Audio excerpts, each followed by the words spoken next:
Bismillah ar-Rahman ar-Rahim, Kitab al-Iqrar. We are on the book of confession.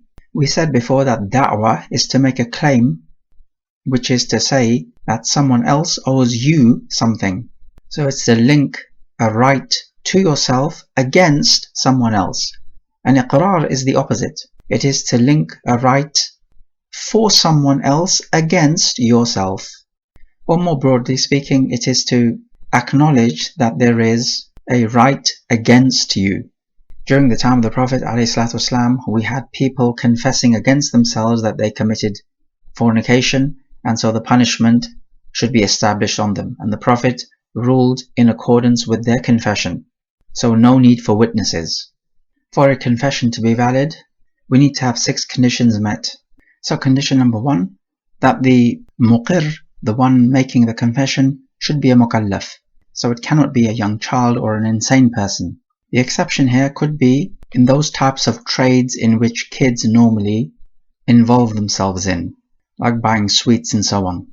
The point is, if you can trade in it, you can make a confession about it. Condition number 2, he should be mukhtar, or does it by his choice. No confession can be made by force. It is not valid. Condition number 3, he must make the confession explicitly. This is as opposed to using certain words which could be interpreted this way or that way, or ambiguous words. That is not a valid confession. It needs to be explicit, that which can only be interpreted one way. Condition number 4, that this person must not be mahjur alayh, meaning hijr must not be made on him, where he is restricted from his financial transactions. Why should this be a condition? Because if he is mahjur and he makes an iqrar, then we would suspect him of foul play.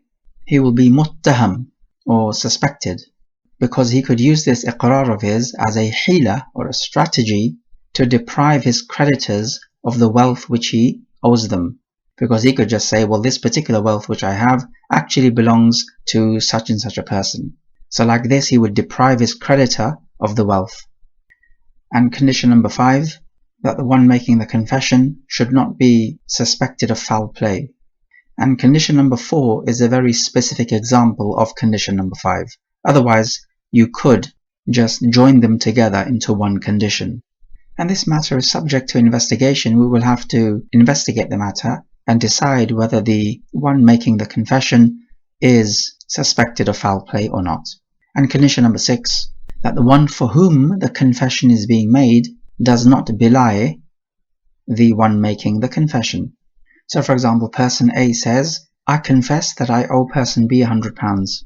Person B says, no, I do not accept this confession. Rather, person A does not owe me £100. So this confession is invalid. Person A cannot force person B to take £100 from him. Okay, now we ask a question. If a person makes a confession, can he revoke that confession? The answer is, if it's a matter of human rights against each other, then you cannot revoke the confession.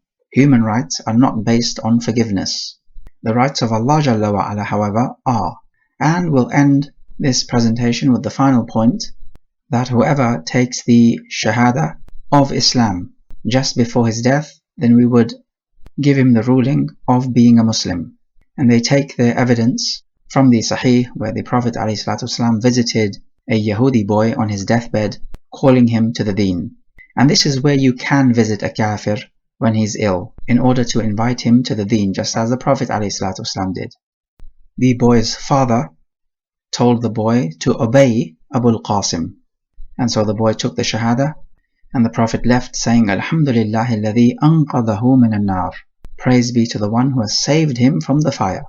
Giving total credit to Allah Jalla wa Ala, not giving himself any credit, because it is Allah Jalla wa Ala who guides ultimately. Our da'wah only goes so far, but it never changes the heart. And when the boy died, they prayed his janazah. In other words, they treat him like a Muslim. Let us take a few review questions. Question number 1. What is the difference between a da'wah and an iqrar? Question number 2.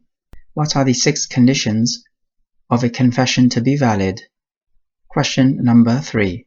What is the evidence that a kafir taking a shahada on his deathbed should be treated as a Muslim.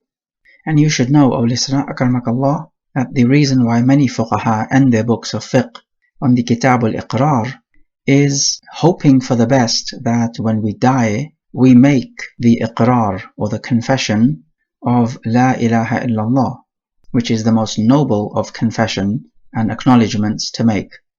And there are from the fuqaha who end their books with the chapter of itq, or freeing a servant, in the hope that likewise Allah Jalla wa Ala would free us from the fire. And everyone works in accordance with their own way.